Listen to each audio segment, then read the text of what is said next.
Hello, hello, hello. It is me, your True Heel Phenom SP3, here once again for True Heels BTR Between the Ropes with another exclusive interview with TNA's talent. And I am here with TNA superstars, TNA's hottest new tag team, Trent Seven and Speedball Mike Bailey, Speedball Mountain. Thank you guys for joining me here. Thank you Ple- so much for having us.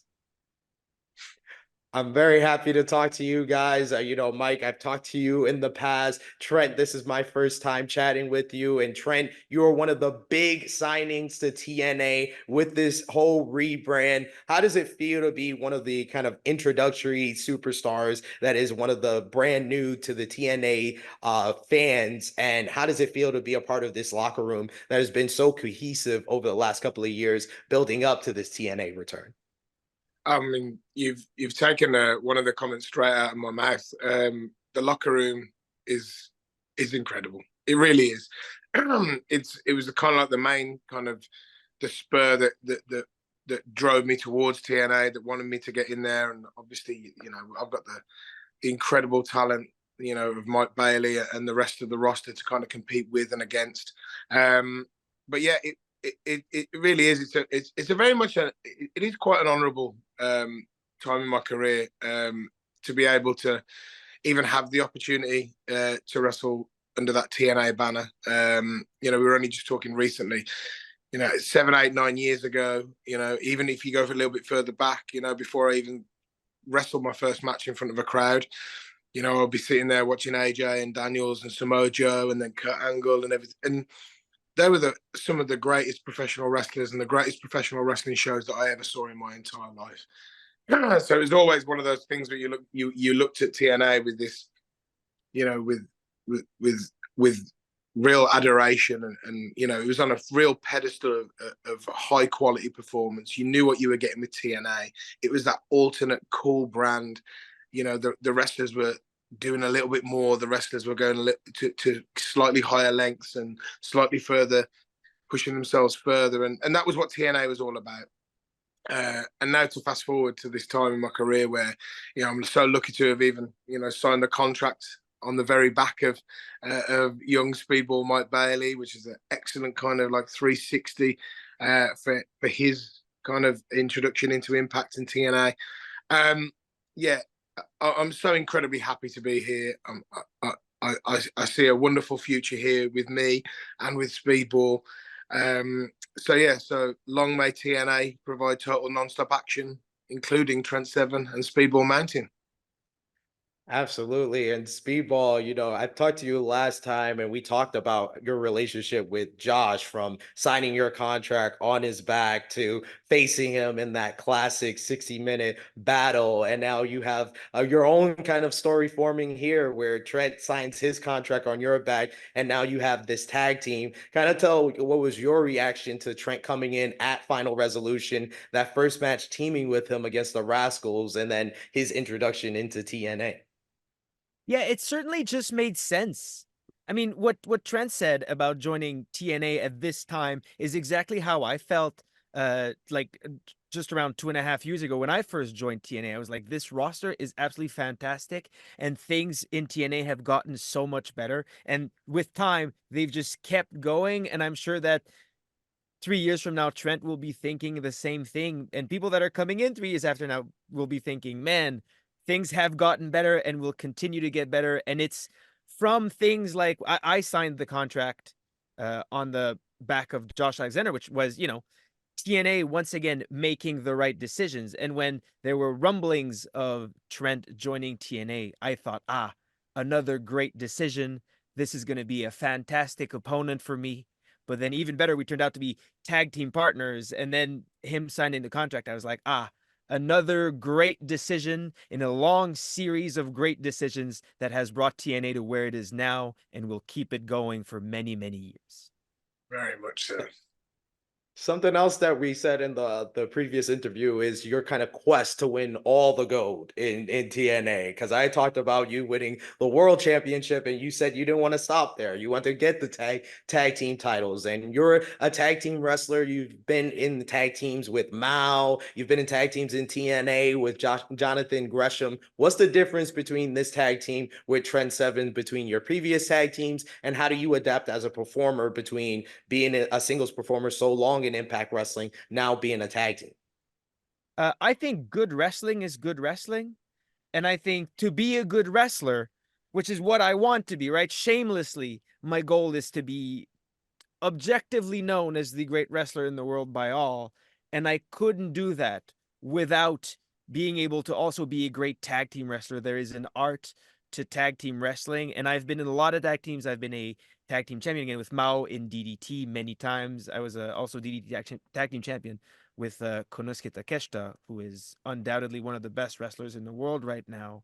But yeah, I want to re-win that X division. I want to win the world championship, and I want to win the tag team championship. And I can't think of a better person to do it with than Trent Seven, someone who's been a tag team specialist and in one of the greatest tag teams that has gone around the world and put on some historic performances. Someone who was part of a stable that built wrestling in the UK, that made it what it is and took an entire scene, an entire country to an unbelievable boom. And that's what I hope Trent does for me in TNA as well.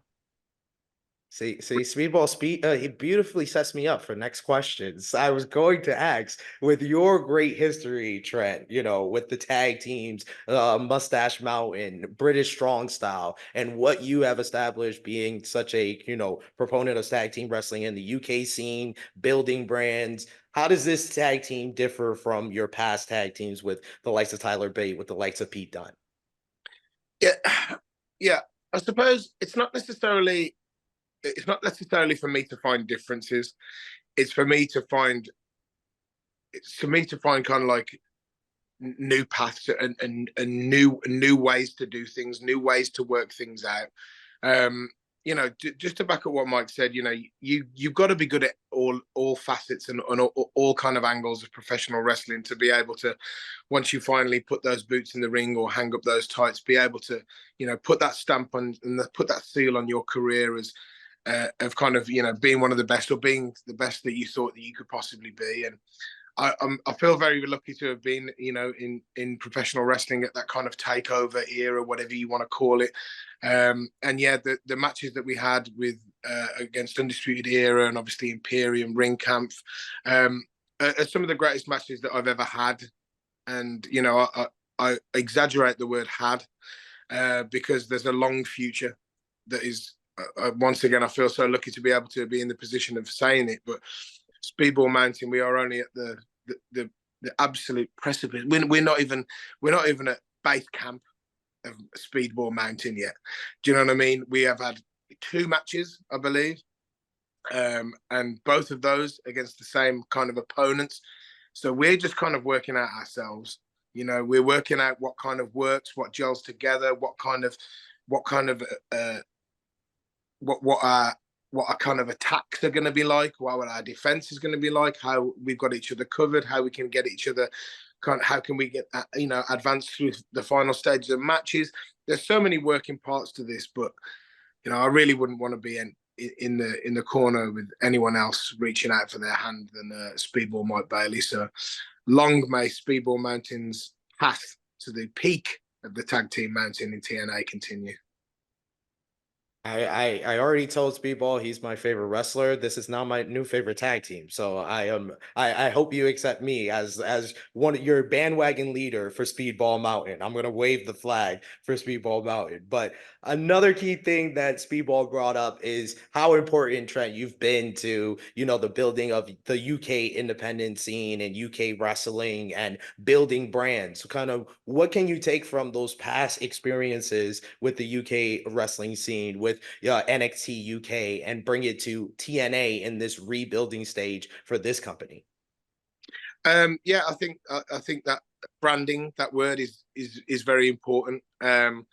Once you've kind of got over the initial stage of finding yourself as a performer, I feel like the one thing that you need to do is you need to give people an identity. You need to give people something to really cheer for something to people to hold on to, for someone, like you said, like whether it's a bandwagon or not, but for something for people to, you know, I want people to be wearing the Speedball Mountain merchandise when they're going to the shops, not just going to wrestling shows. Because I mean, realistically, it's got absolutely nothing to do with wrestling.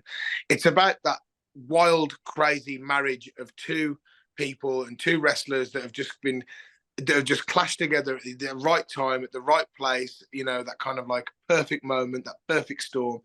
And what comes out of it is this wonderful relationship and this wonderful target of just becoming the best that we possibly can be as Speedball Mountain.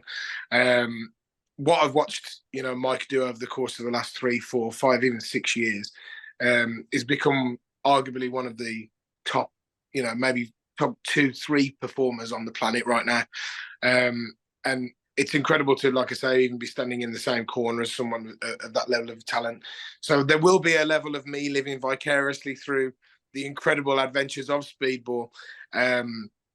But when it all comes down to it, you know, we're in TNA for a reason. We've been, you know, we've been pushed together. The world is aligned, and Speedball Mountain is here, and it's here to stay, and it's here to come and get some TNA Tag Team Gold. That is Yes, the and goal. so speaking on the UK and Trent, I think there's a lot that brings he and I together, especially stylistically, mechanically, we're very different in terms of what we do in the ring, but our philosophy towards pro wrestling is very similar in that I started wrestling 18 years ago, just about 18 years ago at this point, and I think Trent, it's even longer than that, it's closer to 20. But when I started in 2005 in Quebec, wrestling was not very good Mm. and there was not a lot to be done. And I think England in 2003 or 2 must have been roughly the same, where Yeah, it was very much a struggle. People watched wrestling on TV and there was no way. Like, this is before Facebook, this is before Twitter, this is before you could advertise your independent shows on the internet. If you wanted to be an independent wrestler and have people care, you had to work so incredibly hard to make that connection and become memorable. And Trent and I both have 10 years under our belt of doing that, of wrestling in front of audiences that really had no way of showing that they care, and having no scene, no community that is really cohesive and working together to support everyone. So our background comes from really, really, really far away and has brought us to where we are right now. very good. So true. So true. It's in like parallel. It's kind of like you've been coming together, and it's now this the Magnus coming together at Speedball Mountain to kind of take it a little bit out of the tag team scene, though. Someone else who's been making a lot of headlines in TNA is Mustafa Ali, the new TNA X Division champion, and someone that you now have experience with Speedball after your Instant Classic. I raved about it. I see you see my post raving about that matchup you guys had at Prestige Wrestling. What do you think that Mustafa Ali brings to TNA wrestling that is different from the other competitors? This is a question for both of you. You're absolutely correct. I finally got to rewatch that match I had with Mustafa Ali. Prestige put it up on their YouTube channel, and I got to watch it on my Twitch this morning. And I mean, he is unbelievable. He is a phenomenal athlete. And what brings him to TNA is his convictions, right? And what he believes it, and not letting anyone tell him what he can or can't say, which I think is absolutely fantastic. But beyond like just that and who he is, I think how he believes in himself and just how much he believes. He probably believes just as much as I do that he is the best wrestler in the world. And he should. I mean, he certainly has a very fair claim to make. And I mean, I think that's a very good attribute to have for someone in his position. Trent? Yeah, it's, you know, he's come from good stock. He's been through some wild times, obviously, in his previous employment. Some very nice highs, but some, you know, some controversial times as well. And as Mike says, I think that's forged someone who's come out of that side of it with with some serious goals, some serious needs, some serious wants and desires to be able to finally go out there and perform as him.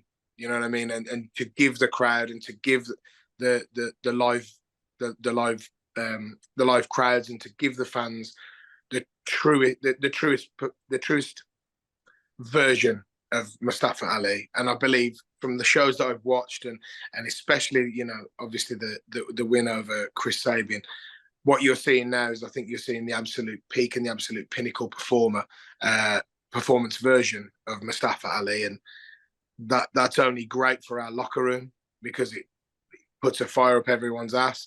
It's great for the viewers. It's great for the live crowds. And realistically, it's great for wrestling that someone of the standard of Mustafa Ali is going out there and being able to perform 2-3 times a week in front of the professional wrestling fans worldwide. So yeah, it's just a massive positive to have in the locker room as well. Definitely agree with you, and I love the matchup he had with Chris Sabin at TNA No Surrender as well, winning that X Division championship. But taking back to kind of the Speedball Mountain here, is it just a tag team though now? Because I know in the past Speedball, you said you weren't just going to stop at the X Division championship, you want the world title. Are you guys still, you know, focused 100% on the tag team division, or are you also looking to get singles gold, whether it be Mustafa Ali in the X Division championship or the leader of the system, Moose, the TNA World Heavyweight Champion? I do want it all, but one at a time. You know, it would be a fantastic scenario. It would be to go and win the tag team gold with Trent and then defend it, solidify it, make clear that we are the #1 tag team in TNA, and then win the X Division Championship or the World Championship. Either is fine, and then defend it against my own tag team partner. That for me is the ideal scenario, and it's going to take a while and a lot of hard work, but I've never been one to shy away from hard work. So that's my plan for now. Absolutely. I couldn't agree with you. I couldn't agree with you anymore.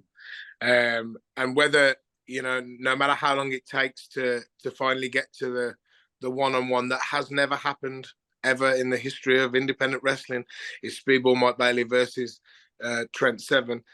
On that path, I can guarantee you, for Mike Bailey going for singles titles, that I will be stood in that corner cheering him on with this towel around my neck.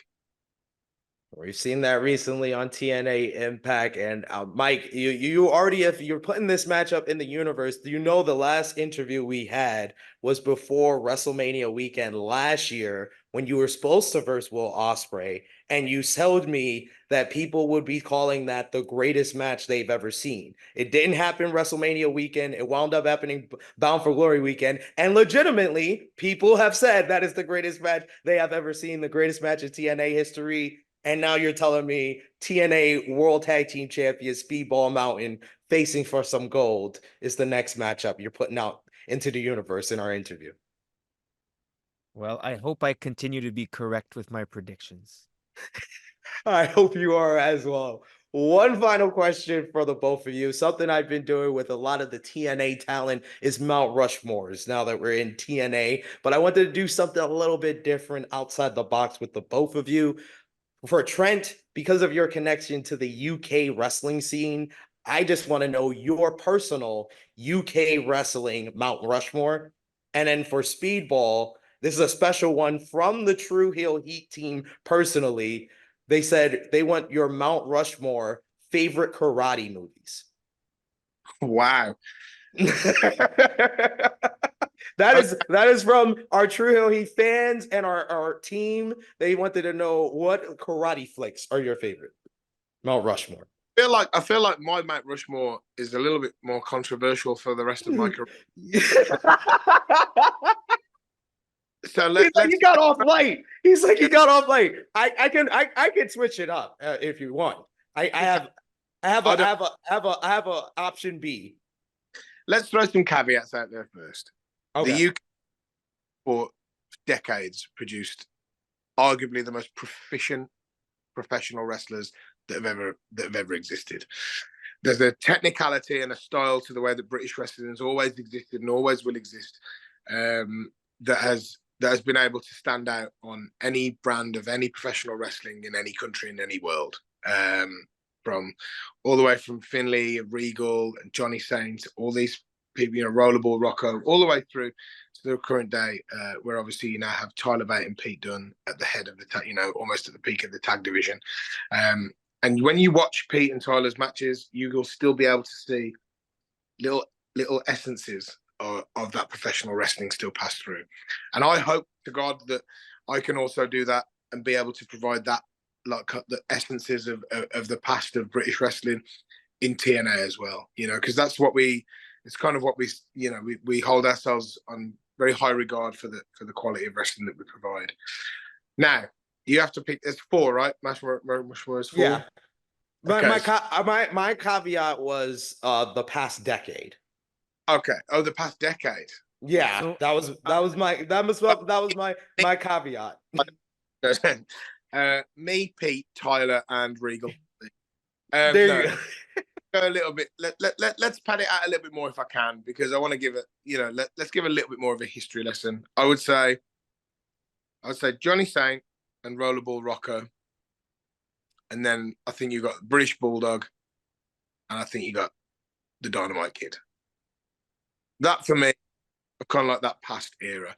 The newer era, wow, you got Will Ospreay, you got Pete Dunne, you got Tyler Bate, you got Zack Sabre Jr. I think there's just too many. There's just too to possibly pick 4, but yeah, we're very lucky as such a tiny little island and a tiny little place in all reality, geographically, to have been able to have produced some of the most incredible talent that is out there right now and that has been out there. So long may the production of high quality British professional wrestlers continue. And thank you for the history lesson, because that's what I was looking for. Thank you. Speedball, yes. Yeah, I gave you a little bit of time to think about it. So I'm glad well, I knew I didn't need any time to think about it. I am very glad you didn't ask for my Canadian Mount Rushmore of pro wrestling, because that would have been incredibly controversial. Whoa, I think I've heard 2 of them before. Right? Yeah. Well, so the 2 other slots are along the same lines, and so to not spoil it, we'll have to save it for another interview, because I'm not doing 2 Mount Rushmores. Yeah, no. In one interview, but it's like people get mad at it because it is shockingly modern, which I think is accurate given like influence and talent, but I digress. Let's go back to karate movies, which okay, so not in order, right? So they're 4 on an even playing field. Bloodsport, even though it is not the best. Not even the quality of fight scenes, not the story, not the cinematography, nothing at all. But it is iconic GCVD, and it is the archetype of a classic karate movie in that it's very silly, it's very dumb, and the fighting is even more hyper realistic than professional wrestling in like how fake it is and look and how it's ridiculous, but all in a super fun kind of campy way, right? So I've got Police Story with his Jackie Chan. Yeah. Old Jackie Chan with some of the best stunt work of all time. I think that a lot of the older karate movies are a lot better than what is presented now, which makes a lot of sense. Like the safety of the performers before, like once that stopped being a thing and we replaced it with CGI, the movies became a lot less fun to watch, but a lot more sustainable, which I would think is a good thing. But regardless, it is fun as hell to see. Enter the Dragon, which is one of the most iconic, just the whole imagery behind Bruce Lee at the time is unbelievable, and it created a movement. It is something that will never be replicated, and it is perfect. And then lastly, Ong Bak. No, I've specifically never the seen first that one. So Ong Bak is Tony Jaa, the big debut and like a sort of Thai centric martial arts movie, but it is relatively recent. I can't remember the year. I want to say it's about like maybe 2008 or 7 or something, but it is filmed like an old movie. There's no CGI. There are very little like ropes and practical effects and all that.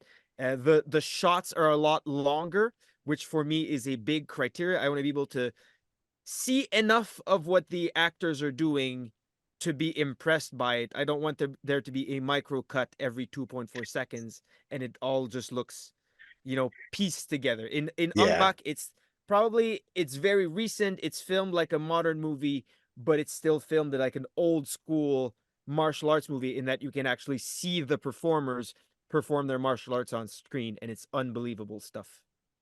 I gotta check it out. You just put something on to me. I'm gonna do my UK wrestling research. I'm gonna do my karate film research. Thank you so much for those Mount Rushmores, and thank you so much for your time. Speedball Mountain, Trent, Mike. I want to give you an opportunity. Let the people know anything you want. Promotion time, TNA available on Access TV, TNA Insiders. But I'll let you do all the good stuff and let them know where they can follow you on social media.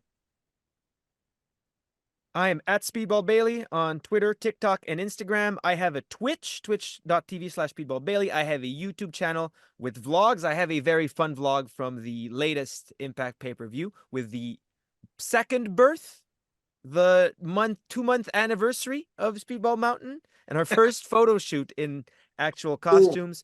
But that. the best thing, the most helpful thing you can do for us is go on YouTube, go watch some TNA. There's a lot out for free, so you can start with that. If you're not that familiar with TNA, there is The Rascals versus Speedball Mountain at the Countdown to No Surrender. So go watch that, watch some Rollerball Rocco matches, and then go watch Ong Bak.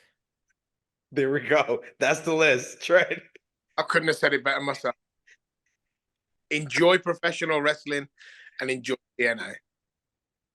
Thank you so much, Trent Seven, Speedball Mike Bailey. This has been Tru Heels BTR Between the Ropes. It is me, True Heel Phenom SP3, signing off until next time.